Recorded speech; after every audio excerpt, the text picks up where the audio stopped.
Eu quero despertar a igreja hoje com uma carta de Jesus Cristo, à segunda igreja da Ásia. Nos cultos anteriores de domingo deste mês de novembro, nós aprendemos que na primeira igreja sobre o amor ágape, a importância de nós não esquecermos das primeiras obras, do primeiro amor.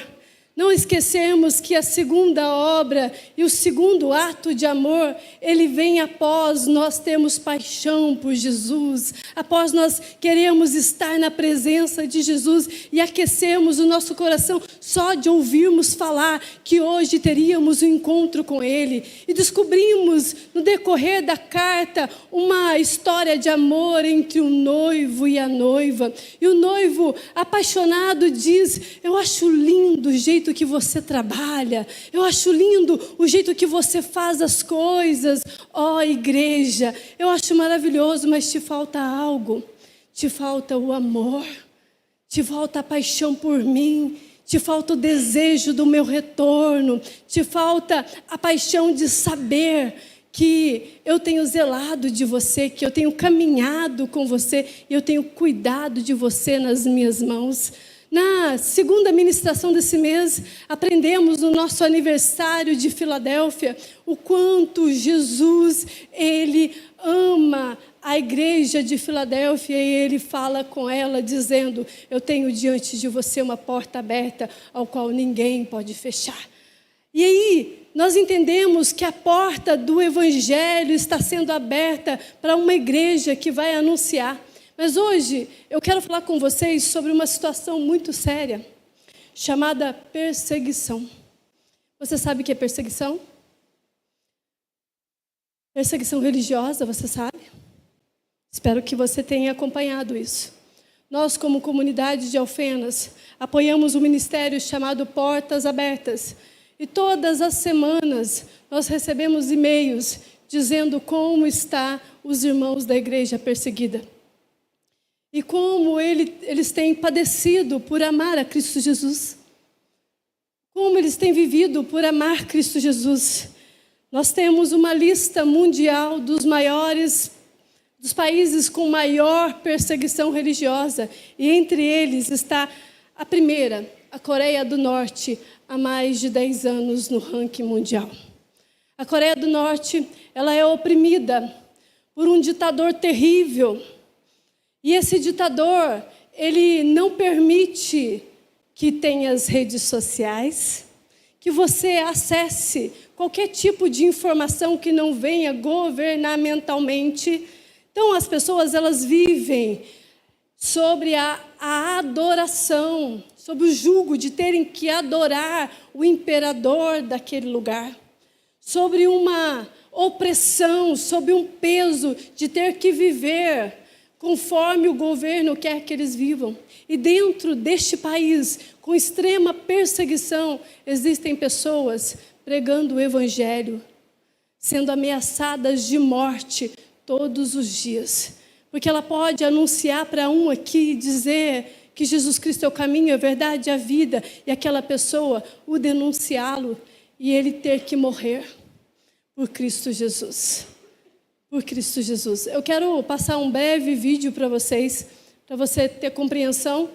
É um testemunho, na verdade, deste ministério. Estou convencida de que nada, nunca, poderá nos separar do amor de Deus. Nem a morte, nem a vida.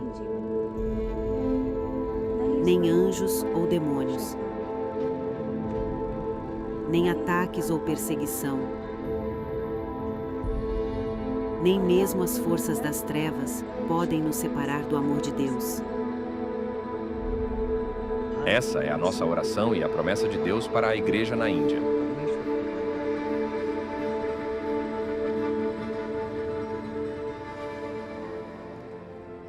Nós começamos nosso ministério em um vilarejo com pouquíssimos cristãos. O início foi humilde, mas o Senhor foi fiel, e após 6 anos, nós começamos a construir nossa igreja. Nós servimos a nossa comunidade e vimos pessoas sendo curadas milagrosamente. E por mais de uma década, nossa igreja cresceu e prosperou.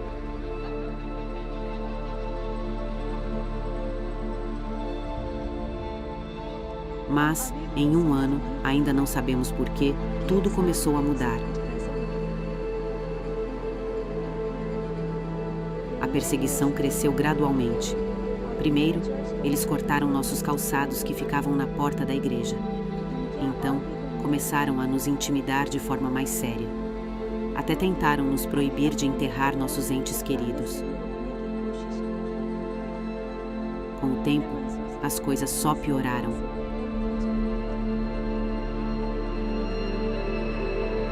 Um dia, eles invadiram e interromperam nossa reunião de oração.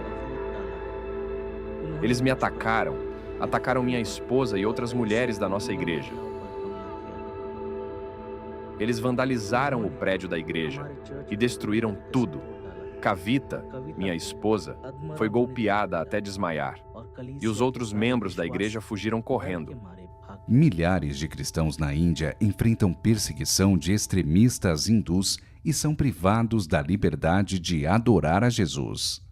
Ficamos nos perguntando, por que isso aconteceu com a gente? Como vamos continuar nosso ministério?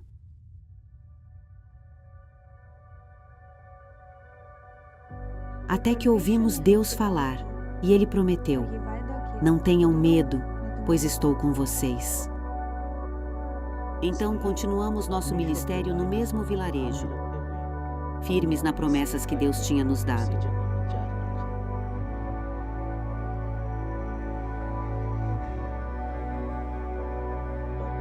Mas agora precisamos adorar em sussurros. Quando saio para evangelizar, ainda tenho medo.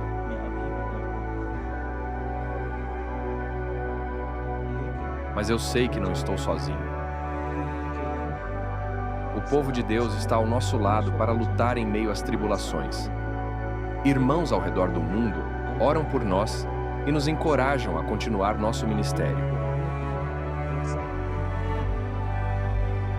Sem esse apoio, o medo teria tomado conta da nossa vida. A Portas Abertas oferece apoio prático e espiritual a cristãos vítimas de pressão e violência. Sua oração e doação podem ajudá-los a continuar sendo sal e luz em seus países. A igreja na Índia vai continuar enfrentando perseguição e ataques dos extremistas no futuro. Mas Deus nos diz, tenham ânimo, eu venci o mundo. Só precisamos nos lembrar de que Deus nunca nos deixará sozinhos, porque nada pode nos separar do seu amor. Quanto mais enfrentamos perseguição,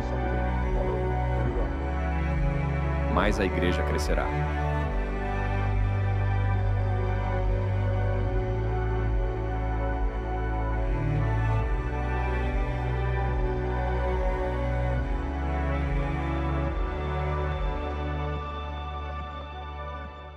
Apocalipse capítulo 2, verso 8. E ao anjo da igreja que está em Esmirna, escreve: isto diz o primeiro e o último, que foi morto e reviveu. Eu sei as tuas obras e tribulações e pobreza, mas tu és rico. E a blasfêmia dos que se dizem judeus e não são, mas são sinagogas de Satanás. Nada temas dessas coisas que há de padecer. Eis que o diabo lançará alguns de vós na prisão, para que sejais tentados, e tereis uma tribulação de 10 dias. Sê fiel até a morte, e dar-te-ei a coroa da vida. Quem tem ouvidos, ouça o que o Espírito diz às igrejas. O que vencer não receberá o dano segundo a morte. Aleluia! Glória a Deus! Palavras de Jesus Cristo. Aqui nós encontramos o apóstolo João, já ancião, né, já sonhador, bem idosinho, por volta dos seus 90 ou mais anos, quando ele era pastor, e eu falei isso na primeira ministração, mas eu preciso repetir, quando ele era pastor na igreja de Éfeso, na cidade de Éfeso, ele é levado, ele é deportado para uma ilha distante da sua igreja, uma ilha chamada Patmos.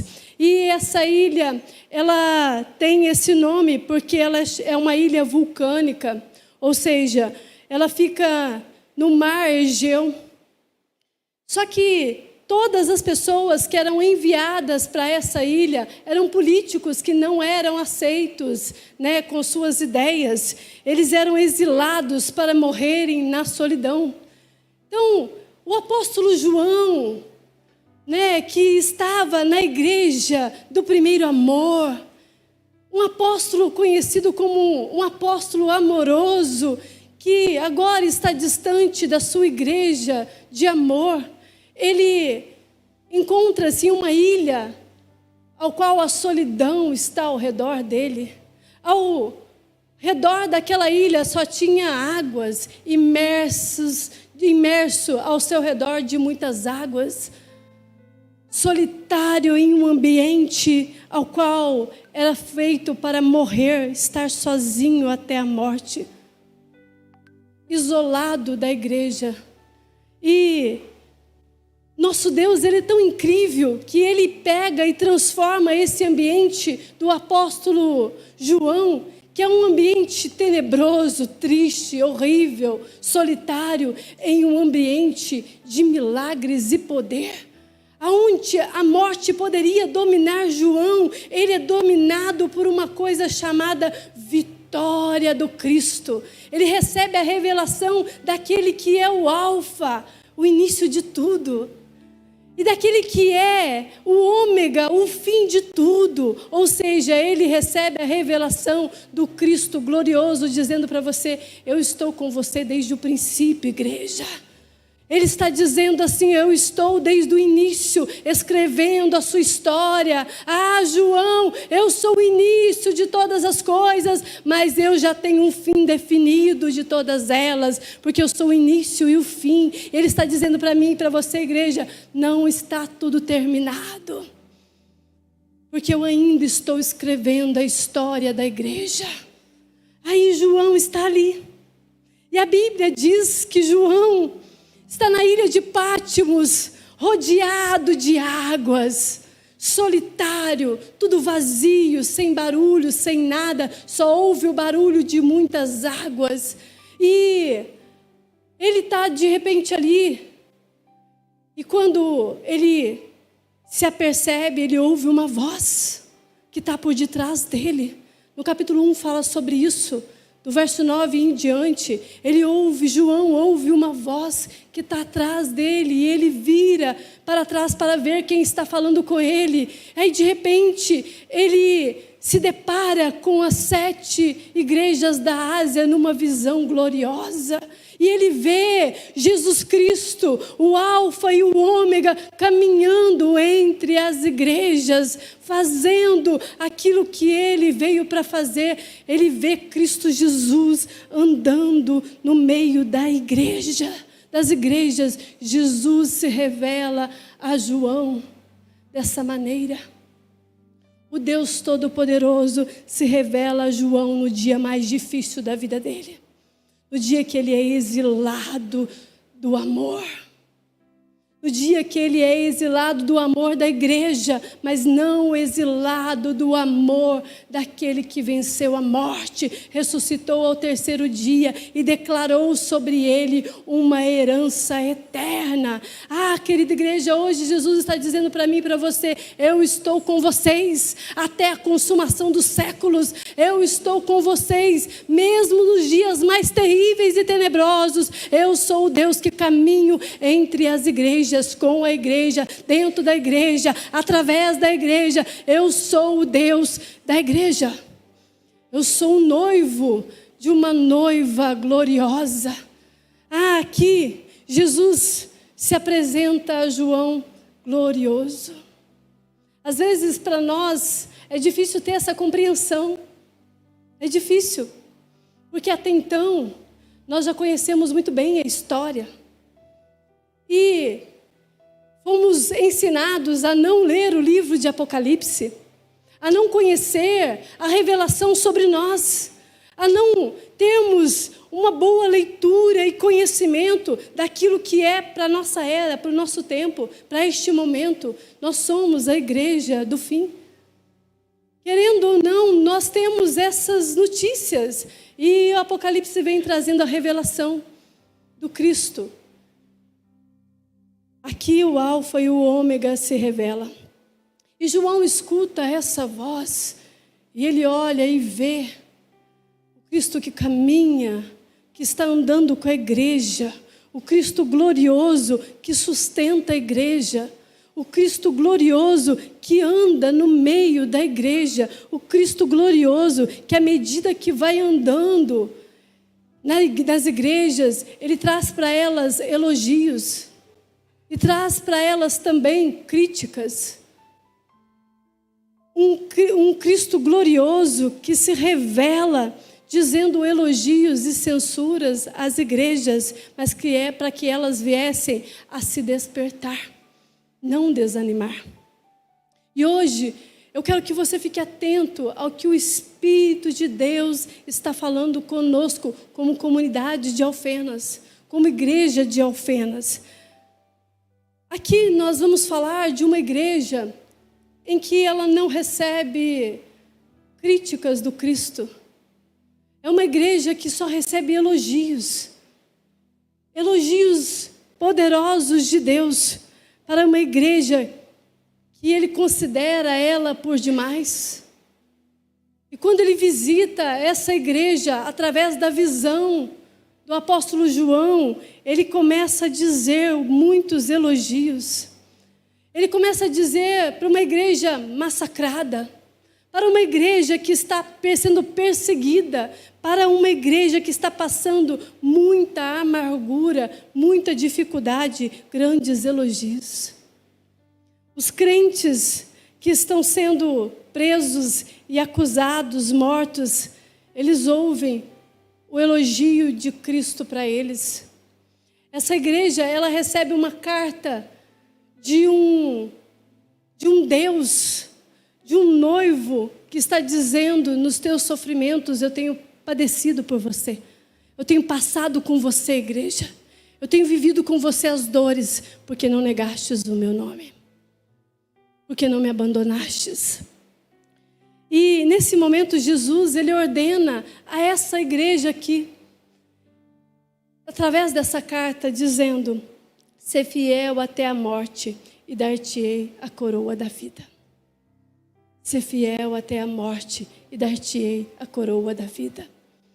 Ou seja, a igreja perseguida, ser fiel até a morte, que eu dar-te-ei a coroa da vida. Igreja sofredora, permaneça até o fim. Permaneça até o fim. Será que é possível um crente ficar fiel nesses últimos dias? Foi o meu pensamento. É possível ser crente fiel no mundo marcado por esse relativismo? É possível, igreja? É possível um crente vencer aqueles que defendem que não existe uma verdade ou valor moral absoluto? É possível viver neste mundo relativista sendo fiel? É possível ser fiel quantos tantos negociam princípios e valores? É possível nós sermos fiéis quando tantos buscam prazeres, quando tantos buscam confortos e privilégios? É possível ser fiel? Responda para si mesmo: é possível ser fiel quando você é pressionado? Quando você, muitas das vezes, pode ser preso, acusado, levado ao martírio? É possível? É possível ser fiel? Quando nós lemos esses relatos dessa carta, Na verdade, nós ouvimos a carta dizendo que, na verdade, o sofrimento revela quem é fiel e quem realmente não é. O sofrimento, a perseguição, traz a revelação da fidelidade. Traz o reflexo de um interior. Esmirna, ela estava sendo blasfemada, ou seja, mal falada. Ela estava sendo ofendida. Ela estava recebendo uma fama errônea. Esmirna estava sendo blasfemada, perseguida pelos que diziam ser judeus, ou seja, gente que dizia ser de Deus. Os de dentro, que pareciam ser de dentro, não traziam elogios ao reino da graça, mas acusação, apontamento. Por isso é dito que é uma blasfêmia, porque eles não estavam falando mal da igreja, mal dos apóstolos da igreja, mal do pastor da igreja, mas estavam falando mal da presença do Espírito, da graça naquele ambiente. Estava sendo blasfemada. E para que venhamos ter uma melhor compreensão de tudo que eu quero dizer para vocês nessa noite, eu preciso fazer um paralelo da cidade de Esmirna com a igreja de Esmirna. A igreja, ela está localizada dentro dessa cidade, e para que você venha entender a carta que Jesus está escrevendo, nós precisamos ter compreensão de como essa cidade funciona. E Esmirna é uma cidade que, vamos dizer assim, uma cidade soberba. Ela tinha uma certa rixa com Éfeso, porque ela era uma cidade bem rica, muito rica. Existia em Esmirna um monte grande lá. E nesse monte chamado Pagos, tinha ali muitos templos gloriosos de adoração a outros deuses, templos grandes, casas requintadas e bonitas. Era um monte que você olhava e falava, uau! Que arquitetura maravilhosa, uma cidade com uma arquitetura belíssima, com templos dedicados a deuses como Cibele, Zeus, Apolo, Afrodite, Esculápio, e assim, vários deuses gregos. E essa é uma cidade que ela era rival de Éfeso, uma cidade que era a mais bela da Ásia Menor, uma cidade linda, aquela que você fala assim, está no meu roteiro de viagem desse ano, quero visitar Esmirna. Pensa numa cidade belíssima, com pontos turísticos lindos, arquiteturas belas de se ver, considerada a cidade chamada Flor da Ásia, ou seja, pensa na beleza, considerada uma flor, muito bela. Entre todas as 7 cidades da Ásia, Esmirna, ela é soberba. Ela é grande, bonita, bela.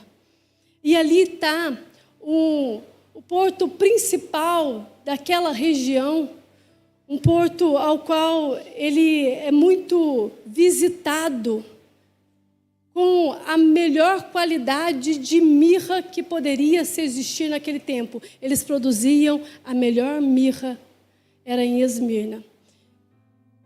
Então é sobre isso. É uma cidade das 7, a qual Jesus está escrevendo agora uma carta à igreja que está lá dentro. Uma igreja que sobrevive dentro deste ambiente. Uma igreja que está aqui marcada por essa cidade. E um detalhe importante. Hoje ela está na Turquia e ela se chama cidade de Izmir. Ela é a única cidade que não foi destruída das cidades ao qual havia sido escritas 7 cartas para as igrejas. Esmirna continua sendo Izmir lá na Turquia. Mas eu não quero entrar nesses detalhes, mas quero dizer para você que nessa cidade rica existia uma igreja pobre. Existia uma igreja extremamente pobre. Onde tinha muito dinheiro na cidade, faltava dinheiro na igreja. A igreja estava extremamente pobre. A segunda coisa sobre essa temática de hoje é sobre essa igreja que enfrenta a morte numa cidade que havia morrido e ressuscitado. Como assim?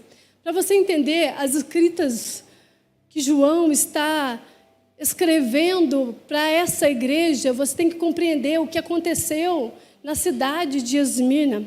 Esmirna, ela havia sido criada como uma colônia grega na época do rei Davi, ou seja, 1000 anos, antes de Cristo.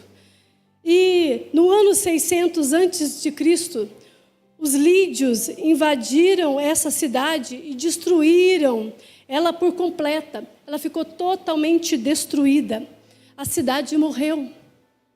Então a cidade passa por um período de morte. Ela é totalmente destruída e eles estão como uma cidade morta. Entretanto, no ano 200 antes de Cristo, o general de Alexandre o Magro, depois que esse Alexandre o Magro morreu, esse general Lisímaco, ele reconstrói essa cidade. E ele começa a declarar que a cidade ressurgiu, a cidade ressuscitou.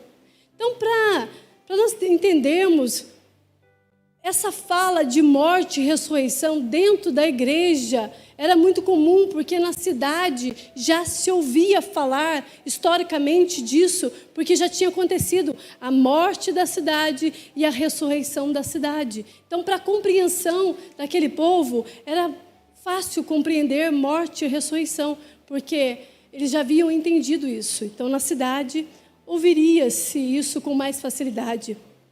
Quando Jesus diz para essa igreja que foi morto e ressuscitou, essa linguagem ela é espalhada pela cidade e eles compreendem com clareza, e a cidade ela entende sobre ressurreição.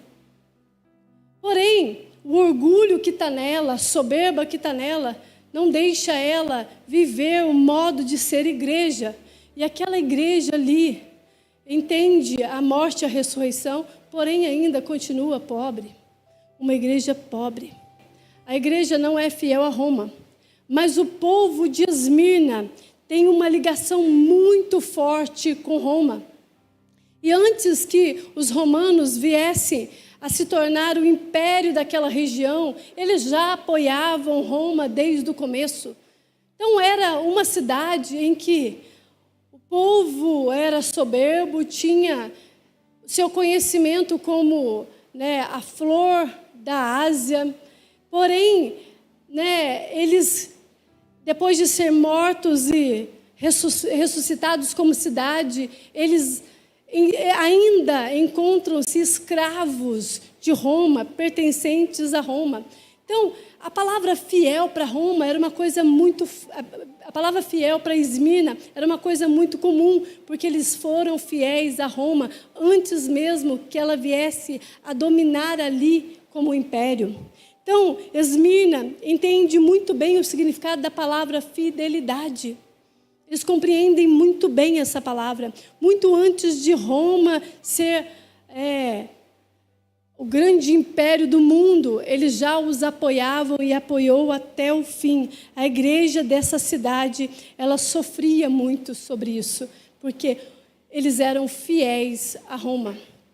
E quando Jesus escreve a carta, ele diz ser fiel até a morte, justamente porque essa igreja tinha compreensão de fidelidade. Vocês estão entendendo o que eu estou dizendo? Eu espero que esteja. Senão, a gente fala de novo e replica de novo e repete de novo. O que nós vamos aprender hoje? Sobre permanecermos fiel até o fim. Sobre a fidelidade que nós temos com Deus, sobre sermos fiéis a Deus. E a quarta coisa que eu encontro nesse texto é que uma igreja vitoriosa numa cidade dos Jogos Atléticos. Essa região, aqui em Esmirna, jogos atléticos eram muito comuns, Por isso que os deuses são deuses gregos. A adoração é aos deuses gregos. E ali se tornou um grande local. Lá tinha um estádio muito grande. Quando nós vamos estudar sobre a geografia, a história de Esmirna, nós encontramos ela nessa região ao qual esse estádio é todos os anos abertos para as cidades, para que eles venham praticar jogos atléticos. E eles lutam, e eles jogam, e os jogos levam eles a uma vitória para ganhar uma coroa corruptível de louro. Era uma coroa de louros, eles punham o louro na cabeça, então coroas corruptíveis.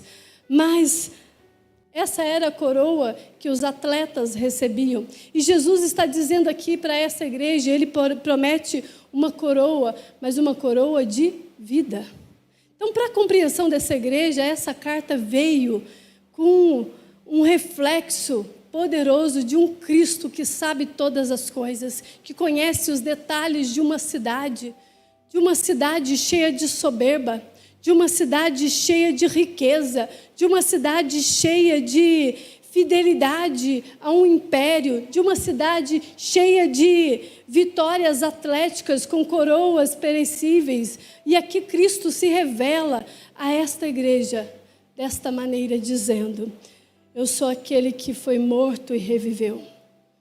Eu sou aquele que digo a você, ser fiel até a morte. Eu sou aquele que digo a você, eu tenho uma coroa de vida. Então, ser cristão em Esmirna era complicado. Ser cristão nessa região não era nada popular. As mídias sociais não eram cheias de frases, versículos. Não havia isso. Era algo difícil em Esmirna. Não era popular ser cristão lá.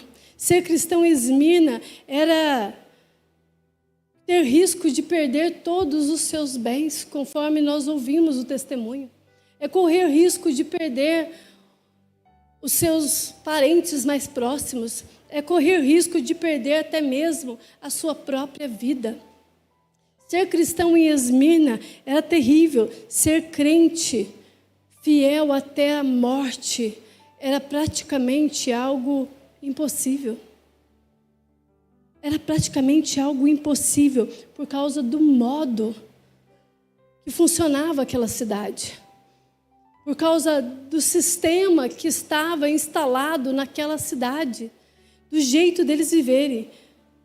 Só que eles trazem para nós um grande ensinamento. Se tivermos uma visão romantizada do cristianismo, nós nunca seremos fiéis até a morte. E é sobre isso que eu quero falar com você. A fidelidade deles foi porque eles não romantizaram o evangelho de Cristo Jesus. Esmirna, a igreja que está em Esmirna, eles não pensam assim: agora que eu aceitei Jesus, a minha vida vai ser, nossa, a melhor vida do mundo. Ninguém vai ter uma vida como eu tenho. Eu vou ter muitas coisas, Deus vai me dar riqueza porque eu sou pobre. Deus vai me dar beleza porque eu não tenho. Na verdade, eles nos levam a entender que nós não devemos romantizar a fé. Nós não devemos viver assim. Aqui em Esmirna, viver o cristianismo é enfrentar um mundo hostil.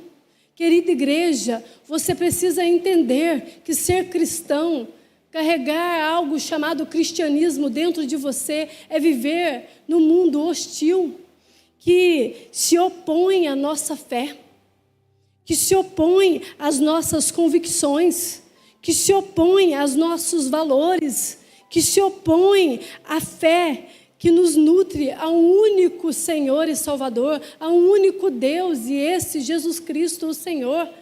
E aqui, a igreja de Esmirna está nos ensinando que nós estamos num mundo hostil, que não é para nós vivermos de qualquer maneira, com facilidades de entregarmos a nossa vida às coisas deste mundo, com facilidade de nos livrar da fidelidade com Deus no mundo em que milhares de religiões existem. Nossa, o que tem nascido de novas religiões?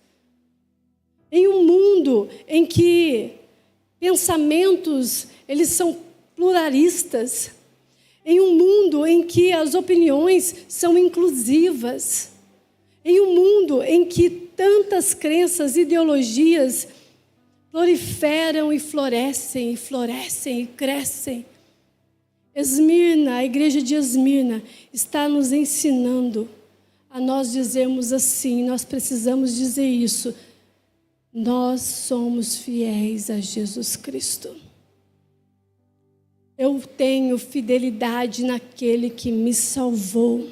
É você não entregar nas mãos do inimigo aquilo que você tem. É você não deixar que a história da tua vida seja contada pelo inimigo. Seja contada como um derrotado, como aquele que não vence até o fim. E o que a gente precisa entender sobre tudo isso? É que nós remamos contra a maré. Quando nós assumimos que nós somos de Cristo Jesus, nós não vamos no mesmo fluxo dos outros. Pelo contrário, nós somos aqueles que vamos permanecer fiéis até o fim. A igreja de Cristo está sendo impiedosamente perseguida. Talvez você não tenha ainda se atentado a isso, mas está sendo perseguida. Alguns com perseguições extremas, outros talvez com uma perseguição sutil, como ideologias, como pluralismos. O que nós precisamos aprender hoje? Os santos são pressionados tanto pela cultura quanto pelas instituições de um século terrível que repudia, que odeia o que são da luz e os que são luz do mundo e sal da terra. A igreja de Jesus Cristo está sendo perseguida, seja pela sua cultura ou seja por esse sistema ideológico. A igreja está sendo perseguida. Mas quando nós lemos o verso 9, nós encontramos Jesus dizendo assim: eu conheço as tuas obras e as tribulações. O que é tribulação? Tribulação é uma pressão que vem sobre alguém. Tribulação é como se tivesse uma tonelada nas suas costas. Um peso terrível. A tribulação é isso. A igreja de Esmirna estava sofrendo tribulação e sendo forçada a adorar o imperador, sendo forçada a adorar e a viver o estilo de vida que o imperador estava pedindo para aquela cidade viver. Os crentes estavam morrendo por conta de não concordar com aquela maneira de viver. Existiam muitos cristãos morrendo, mas dentro deles havia uma palavra poderosa que eles guardaram no seu coração, que diz assim: tenho-vos dito isso, para que em mim tenhais paz. No mundo tereis aflições, mas tende bom ânimo, eu venci o mundo. João 16:33. Ou seja, se você está passando por tribulação, lembre disso. Jesus venceu o mundo. Jesus venceu o mundo. E essa igreja tinha isso no coração. Ela tinha assim: não, nós vamos passar por isso tranquilamente, porque Ele venceu o mundo. E sabe qual que era o refúgio que eles tinham? Filipenses capítulo 4, verso 7, era: a paz de Deus, que excede todo entendimento, guardará os vossos corações e os vossos sentimentos em Cristo Jesus. Eles compreendiam e eles se refugiavam nessas escrituras todos os dias. Esmirna permanecia crendo no Deus da paz, mesmo passando por tribulação. Esmirna carecia de tudo. De tudo. Esmirna não tinha roupa bonita. Esmirna não tinha o carro do ano. Esmirna não tinha as sandálias mais lindas. Esmirna não vestia as roupas mais belas. Esmirna carecia de tudo. De tudo. As redes sociais de Esmirna não era fazendo poses daquilo que estava possuindo.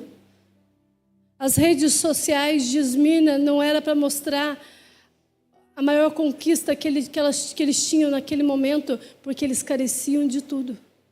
Havia muita pobreza lá.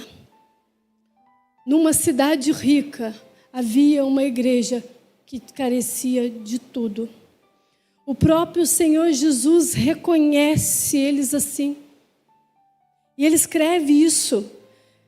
Ele reconhece que existe extrema pobreza, está escrito na carta, extrema pobreza. Essa pobreza, todavia, ela era rica aos olhos de Jesus. Por mais que, olhando humanamente para Esmirna, havia uma pobreza, mas nos olhos do Cristo havia riqueza nela.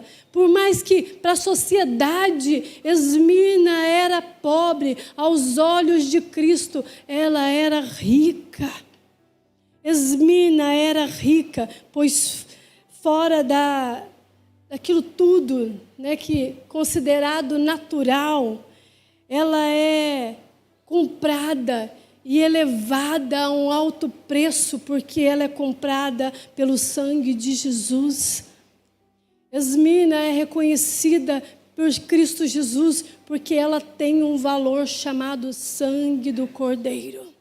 O valor dela está sobre o sangue do Cordeiro. Ela é rica por causa disso. 1 Pedro, capítulo 1, versos 18 e 19.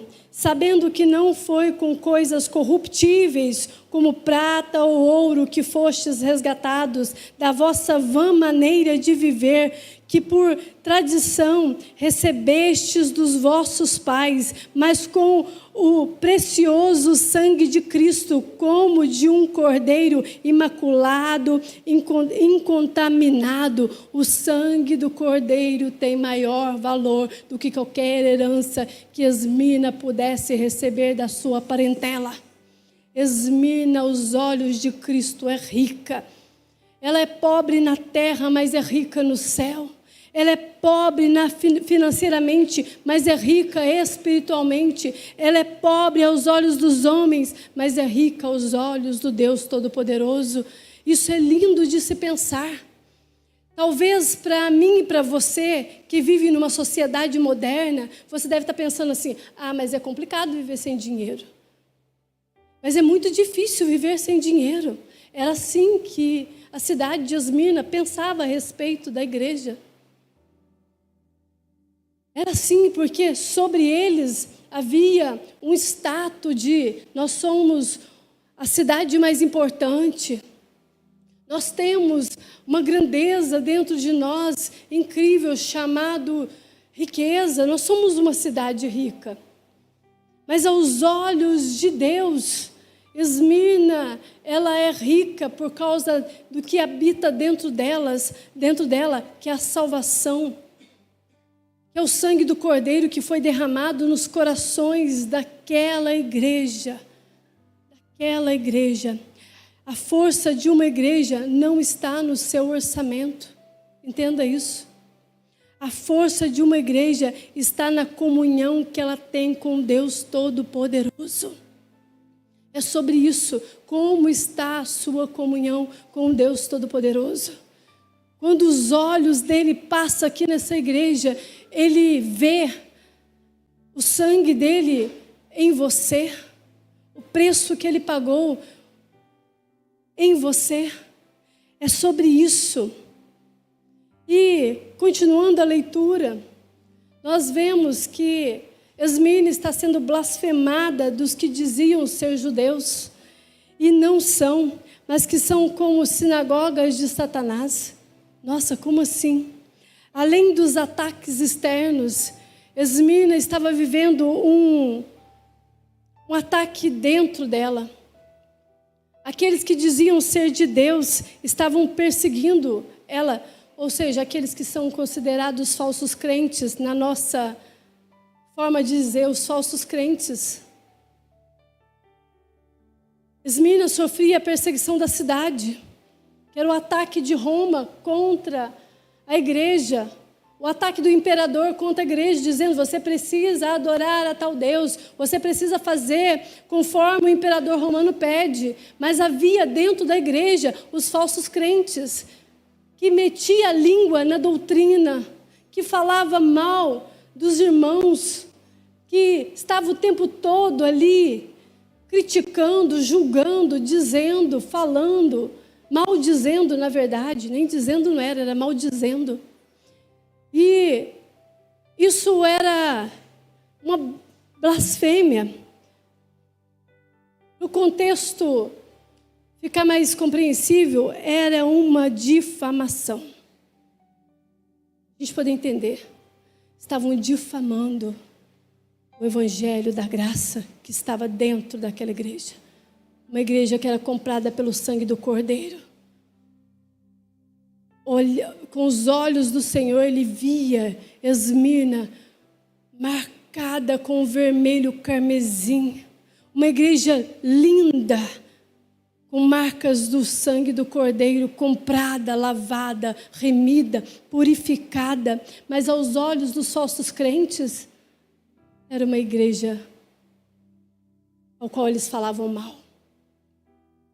E falavam muito mal.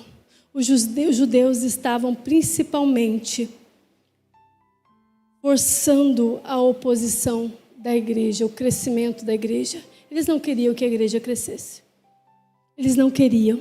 A igreja de Cristo, nesses últimos dias, vem sendo atacada com falsos mestres, com falsos crentes dentro dela. Irmãos que saem dos cultos falando mal um do outro, blasfemando contra o evangelho da graça, dizendo ser crentes e apontando os outros em vez de estar orando uns pelos outros. A igreja deste século está cheia de falsos doutores, de falsos conhecedores de lei, de falsos homens, disseminando heresias. A igreja deste tempo está sofrendo ataques de cristãos que disseminam heresias e modismos em nossas redes, não é?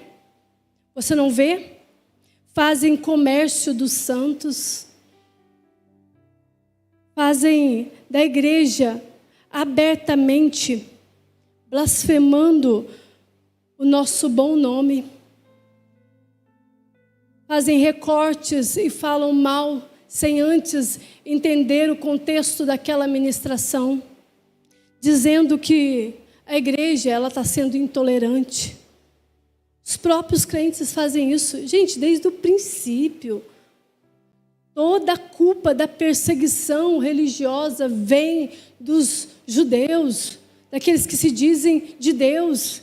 Quando você vai ver na história da igreja, e hoje eu estou contando um pouco de história e de geografia, mas também estou levando a você a contextualização deste tempo. As coisas não mudaram, são os próprios crentes que jogam as igrejas a um patamar de ser perseguida. E aí, esses falsos crentes, eles dizem que nós somos intolerantes. Nós não somos intolerantes. Nós não toleramos o pecado. É diferente. Mas nós não somos intolerantes. A igreja ela não é intolerante. Está errado quando se fala sobre isso. E quando pensamos nesses falsos crentes, Jesus está dizendo assim: sabe esses que estão falando de vocês? Eles se transformaram em sinagogas de Satanás. Ou seja, já nem fazem parte comigo. Eles não me adoram mais. Pense bem quando você for falar mal de alguém, de uma igreja, de um irmão, da crítica que você faz. Aí continuamos a leitura, nós vemos os crentes sendo lançados em prisões. Além das controvérsias que havia naquela região, alguns membros da igreja de Esmirna, que está em Esmirna, ela estava vivendo uma perseguição um pouco mais severa, e alguns desses irmãos estavam sendo lançados em prisões, sendo presos, porque não negavam Jesus Cristo, porque não negavam a sua fé. São poucos crentes que, neste momento que nós estamos vendo, mas eles se achavam presos ali e vivendo, dentro da prisão, porque confessavam Cristo Jesus e permaneciam sendo confessantes a Cristo Jesus, e muitos deles chegaram até morrer, porque a prisão romana, ela era um ambiente muito ruim. Dentro da prisão romana, a primeira coisa que o prisioneiro adquiria era a lepra, e ele ficava leproso. E se ele não morresse ali, na prisão, ele sairia dali doente e talvez não teria mais uma vida como antes. Então, ser cristão, preso, nessa época, era muito difícil. E, muitas das vezes, por meio de ameaças, talvez alguns deles poderiam até negar, mas eles não negaram. Porque não importaria se ele fosse para a prisão e morresse lá. Não importaria se ele fosse para a prisão e pegar alguma doença, talvez incurável para aquela época.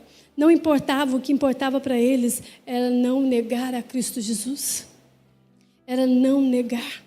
Nossos irmãos, eles são torturados até hoje e exilados, executados até hoje. As notícias ainda acontecem a respeito disso. Muitos cristãos, talvez agora, neste momento de culto, tenham cristãos sendo mortos por causa de não negarem a Jesus. Essa igreja nos ensina sobre isso. Jesus está dizendo para nós, igreja deste século: eu conheço as tuas obras e as tuas tribulações. Eu conheço a sua pobreza. O que nos consola nisso tudo é saber que Ele nos conhece. O que nos consola como igreja de Cristo é saber que Ele nos conhece, Ele sabe quem somos, Ele sabe o que tem acontecido conosco, Ele sabe o tipo de perseguição que estamos vivendo. Ou seja, é melhor ter poder espiritual do que ter dinheiro. Quando nós pensamos isso, quando nós lemos essa carta, é pensar assim: é melhor ter poder espiritual do que termos dinheiro. Dinheiro é uma consequência do poder espiritual. E ser fiel àquele que é a ressurreição e a vida vale muito mais a pena. Vale muito mais a pena do que qualquer outra coisa que eu possa adquirir, do que qualquer outra coisa que eu possa ter. A natureza da igreja de Esmirna era confessante e mártir, ou seja, eles morriam após confessar Cristo Jesus. Eles iam até o fim. Após confessar Cristo Jesus, eles não negavam a Cristo. Professando Cristo, eles estavam dispostos a testemunhá-lo até a morte. Eu sou de Jesus, eu sou de Cristo Jesus, eu sou daquele que venceu a morte e ressuscitou ao terceiro dia. Eu sou filho de Deus, eu sou herdeiro de uma herança poderosa. Eles saem após a confissão de fé dizendo: nós viveremos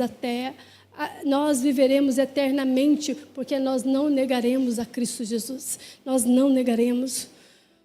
Hoje, como igreja brasileira, nessa sociedade que diz, ser democrática, é difícil nós imaginarmos isso e pensarmos dessa maneira. Agora, nessa noite, Deus está chamando eu e você, igreja de Alfenas, a sermos fiéis até a morte. Querida igreja, seja fiel até a morte. Não negocie a sua consciência. Não negocie a sua consciência como Judas negociou por algumas moedas de prata. Não negocie a sua consciência por pratos de comida. Não negocie a sua consciência como Acã por uma simples barra de ouro. Não negocie a sua consciência. Ser fiel até a morte. Ser fiel até a morte. Filipenses capítulo 1, verso 29, está escrito assim: a vós foi dado o privilégio de não só crer em Cristo, mas também de sofrer por Ele. Querida igreja, quando nós lemos isso, sofrer por Ele, está dizendo assim: sofrer por Jesus é um privilégio. É um privilégio sofrer por Cristo Jesus. Não tenha medo. É a fala que nós encontramos nessa carta. Mas é a voz que os nossos irmãos da igreja perseguida hoje, das inúmeras igrejas, das 50 igrejas ou mais, que estão sendo perseguidas neste momento, fora daqui, extrema perseguição, está dizendo, está ouvindo em seus ouvidos: não tenha medo.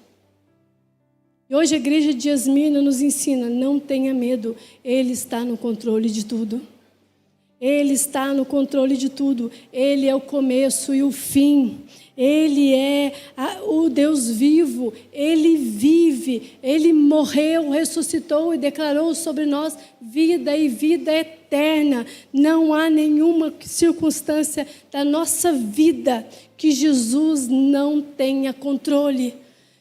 Entende isso? Jesus está no controle de todas as coisas. Eu não sei como está a sua vida cristã, mas o segredo dessa noite é: não negue a Cristo Jesus. Não venda Ele por algumas moedas. Não troque a sua salvação por uma barra de ouro ou por pratos de lentilha. Não faça isso. Não faça isso. Jesus, Ele age.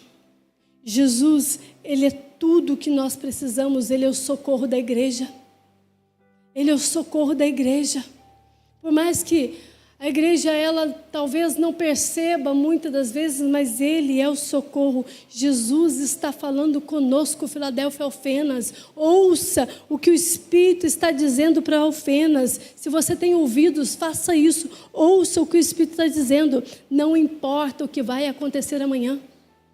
Não importa o que o Brasil vai se tornar daqui a alguns dias. Não importa. Não importa o que a crise vai estabelecer. Não importa como ela vai estabelecer. Não importa se amanhã as leis vão vir contra a igreja. Não importa. Não importa se nós vamos sofrer perseguições por conta da política. Porque está conosco aquele que nos garante vida eterna. Aquele que nos garante vida eterna. Não importa o que vem por aí, igreja. Não importa. O que importa é que eu não preciso temer. Nós não tememos o amanhã. Nós não tememos as coisas futuras. Sabe por quê? Porque já não está garantido o final. O final é a igreja vencedora. Você é vencedora. Nós já vencemos todas as coisas. As tribulações são leves e momentâneas. A perseguição, ela é necessária. Ela é necessária para o aperfeiçoamento da igreja, para o crescimento da igreja. Os perseguidos dizem: quanto mais somos perseguidos, mais nós crescemos. Quanto mais somos afligidos, mais nós crescemos. Quanto mais nós sofremos, mais a igreja cresce e desenvolve. O evangelho vira testemunho por causa da morte dos mártires. Igreja de Jesus, sejam fiéis até o ponto de dar a sua própria vida. Seja fiel. Talvez alguns aqui não vão sofrer dessa maneira, mas já sofrem dentro da faculdade. Pressões ideológicas para você negar Cristo Jesus. Alguns sofrem no emprego, perseguições dizendo: você é crente? Então por que você não é curado? Por que você ainda não foi curado?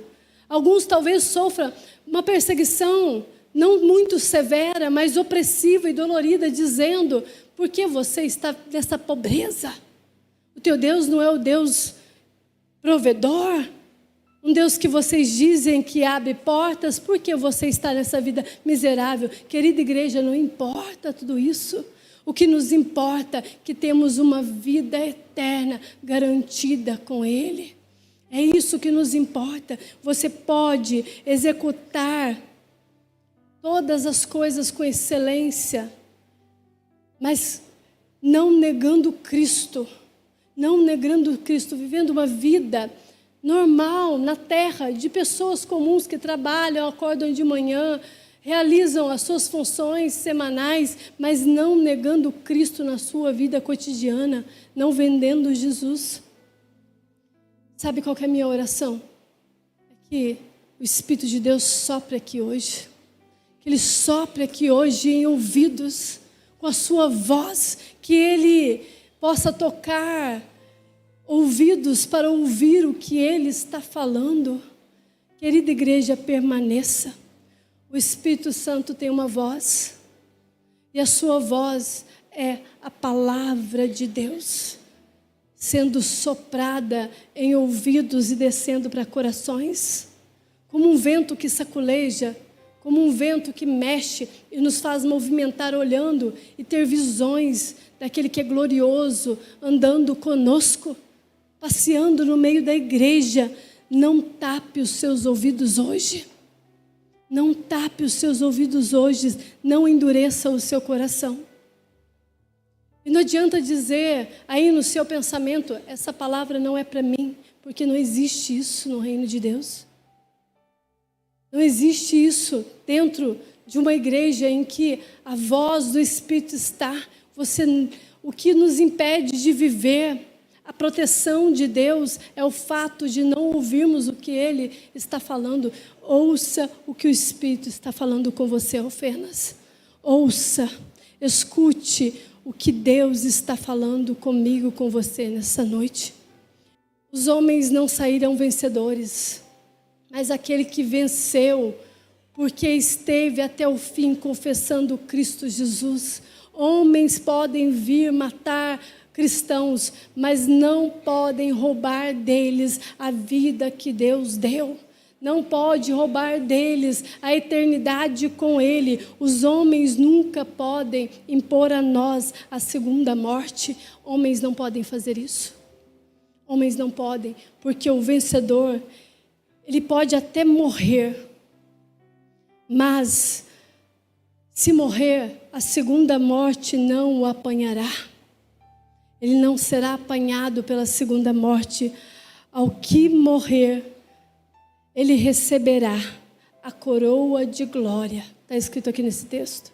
Ao que morrer, ele receberá a coroa da vida. Ao que morrer, ele receberá a recompensa eterna. Receberá a recompensa eterna, a bem-aventurança da eternidade. A bem-aventurança eterna. Um crente, então, depois de ouvir isso, ele é inabalável. Um crente, depois de ouvir isso, ele é indestrutível. Um crente, depois de ouvir isso, não pode jamais ser derrotado. Por quê?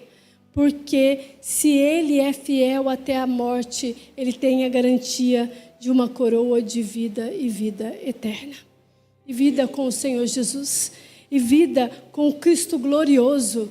E vida com aquele que é o nosso Senhor e Salvador. Entende isso, igreja? Vocês compreendem isso? Amém. Não somos seguidores de generais falsos. Não somos seguidores de generais fracassados. Nós somos seguidores daquele que venceu a morte. Nós somos seguidores daquele que venceu o pecado. Nós somos seguidores daquele que venceu o diabo. Nós somos seguidores daquele que venceu o mundo. Nós somos seguidores do Cristo ressurreto. Nós somos mais que vencedores nele. Jesus, ele é o vencedor invicto. Por isso, ele já nos declara vencedores. Jesus é o nosso general. Ele é o nosso general. Ele é aquele que vence as guerras, as batalhas. E nós podemos cantar canções e dizer que Ele é o nosso general, que Ele é o vencedor de guerras, que Ele é o Deus que está conosco. Jesus, Ele é o que vai nos dar o galardão. Não tem outro ser na terra que possa fazer isso. O galardão vem de Cristo Jesus. E sabe qual que é? Uma coroa, querida igreja. Não uma coroa perecível, como a cidade oferecia para os seus atletas, mas uma coroa de vida.